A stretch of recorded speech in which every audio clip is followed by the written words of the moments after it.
অবশ্যই এখানে কি কণা থাকবে, সবগুলা কিন্তু বাতাসে আমরা উড়িয়ে দিতে পারবো না। অবশিষ্ট যেগুলো থাকবে আমি সেগুলো কি করবো?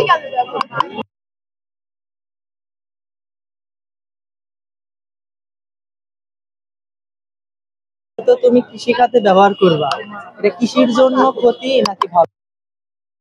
এটা একটা 30 রোশনি না, না বলো, এটা তুমি কি করবা?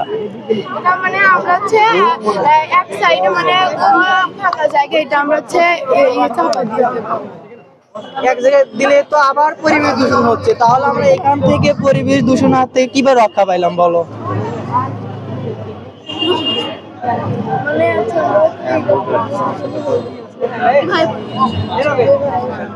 তুমি রিসাইকেলিং করো, রিসাইকেলিং বুঝো?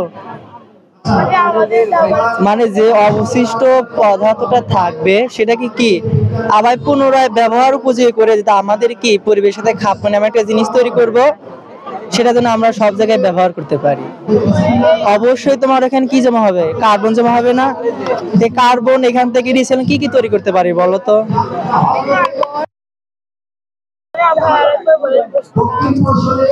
বলতেছি তুমি যখন এখান থেকে মানে শিল্প থেকে বিভিন্ন ইঞ্জিন মেশিনারি থেকে যখন এটা বিভিন্ন ধার্য পদার্থ দিয়ে চালনা করা হয়, তখন কিন্তু অবশ্যই কালো ধোঁয়া হয়।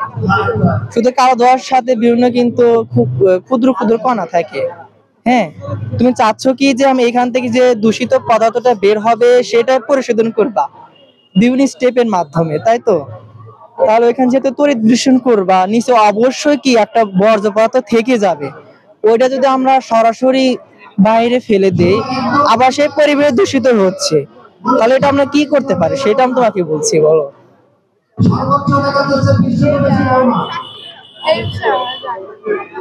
তুমি এখানে করতে পারো যে এখান থেকে যে অবশিষ্ট পদার্থ থাকবে সেগুলো আমরা রিসাইক্লিং করে, আমরা জানি কার্বন থেকেই